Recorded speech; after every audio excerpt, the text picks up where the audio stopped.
président de l'Assemblée nationale, distingués députés, mesdames et messieurs, comme cela a été dit par le président du Conseil de la communication, son Excellence, Monsieur le Président de la République, Mr. Bikino, a tenu à ce que cette conférence ait lieu à Djamena. Il a mis tout ce qu'il avait dans son cœur, sa réussite. Au même moment, nous pouvons résister à l'ouverture des travaux. Il a fait l'honneur de le présenter en même temps de vous adresser le message suivant. Monsieur le Président de l'Assemblée nationale, Mesdames et Messieurs les présidents des grandes institutions de la République, Mesdames et Messieurs les ministres, Mesdames et Messieurs les députés, Mesdames et Messieurs les ambassadeurs et représentants des organisations internationales, Monsieur le Président du réseau francophone des régulateurs africains des médias étrangers, Madame la représentante du président des organisations internationales de la francophonie OIF, Monsieur le représentant du président du réseau des instances africaines de régulation de la communication OEA, Mesdames et Messieurs les présidents et délégués des instances de régulation francophone des médias, Mesdames et Messieurs les représentants des organisations internationales et régionales, Mesdames et Messieurs en rang et qualité, distingués invités, chers invités, permettez-moi en cette heureuse circonstance de vous souhaiter la cordiale bienvenue au Tchad, pays de Toumaï, ancêtre de l'humanité. Vous ne pouvez imaginer le sentiment de réconfort qui est le nôtre d'avoir à abriter la troisième conférence du réseau francophone des organes de régulation de la liberté d'expression, un de nos chers acquis sur le chemin de notre lutte pour la dignité de l'homme. Convaincu de la valeur de cette liberté dans la construction d'une jeune nation comme la nôtre, nous avons tôt fait d'inscrire parmi les instruments d'affaiblissement de la démocratie la création d'un organe de régulation de l'expression de cette liberté. Depuis lors, et plus précisément dans le prolongement de la conférence nationale souveraine en 1993, c'est le Haut Conseil de la communication, sous la forme d'une autorité administrative indépendante, qui est chargé de garantir la liberté de l'information et de la communication, d'assurer la liberté et la protection de la presse, de garantir l'accès aux sources d'information et aux moyens publics d'information. Il veille aussi le HCC au respect de l'expression pluraliste des courants de pensée et d'opinion dans la presse et la communication audiovisuelle. C'est grâce à ce nouveau paysage démocratique et l'action du Haut Conseil de la communication que le Tchad est cité en exemple des pays qui a réussi le passage de l'information officielle et unique à l'expression libre et plurielle. Mesdames et Messieurs,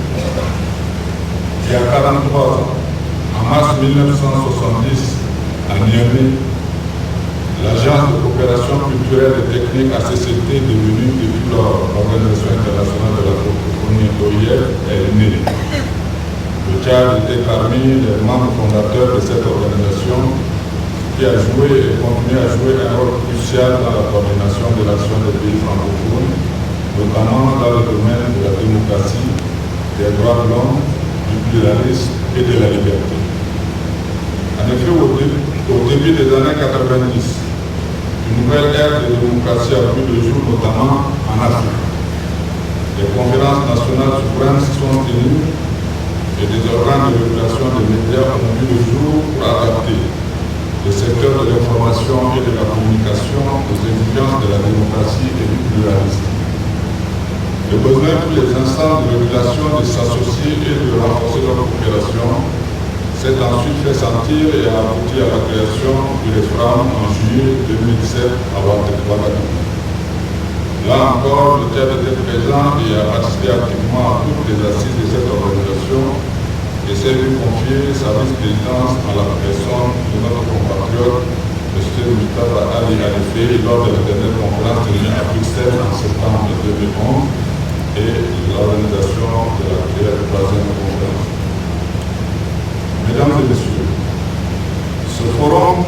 dont l'importance pour le présent et l'avenir de la régulation est plus à démontrer, consacre les efforts fournis par les uns et les autres en matière de défense de la liberté de presse et d'expression et des droits de l'homme. Aujourd'hui, alors que se tient la troisième conférence des présidents de l'EFRAM à Diamina, nous sommes fiers du chemin parcouru. Je suis heureux de constater que le thème que vous débattrez, à savoir quelle gouvernance des instances de régulation des médias face aux défis de la démocratie et de la transition numérique, intègre parfaitement nos préoccupations. Vos assises actuelles sont cruciales pour l'avenir de la régulation des médias, car celle-ci est à la croisée des chemins quant à son indépendance et à son efficacité, compte tenu de l'évolution de la démocratie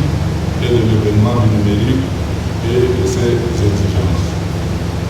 Chaque instance aura besoin de se renforcer et de passer du rôle de régulateur passif à un rôle d'institution publique déterminée à faire croître dans nos États la saine expression plurielle des opinions. Elle aura besoin de former des gens en établissant une plateforme minimale, car c'est un domaine transversal. Aujourd'hui, les instances de régulation des médias sont confrontées au grand bouleversement que connaît le monde des médias. La convergence croissante et l'internationalisation constante des acteurs médiatiques rendent en effet nécessaire les échanges entre les instances de régulation afin de répondre efficacement aux défis permanents qui se présentent à elles. Il s'agit pour elles d'œuvrer dans le sens de l'harmonisation des textes et des dispositifs de régulation des États membres du réseau en tenant compte des spécificités de chaque pays. L'acuité de ces enjeux et défis exige des instances de régulation, des régulations qu'elles posent un regard sur elles-mêmes, sur leurs modalités d'action et de fonctionnement. Cette conférence de Diamina constitue donc dès lors un moment privilégié pour revisiter et actualiser collectivement quels fondements de la régulation pour les rendre plus performants dans leur pratique quotidienne et en faire de véritables institutions de la gouvernance démocratique. Sur ce, je déclare ouverte la troisième conférence des présidents du réseau francophone des régulateurs des médias de femmes et vous souhaite plein succès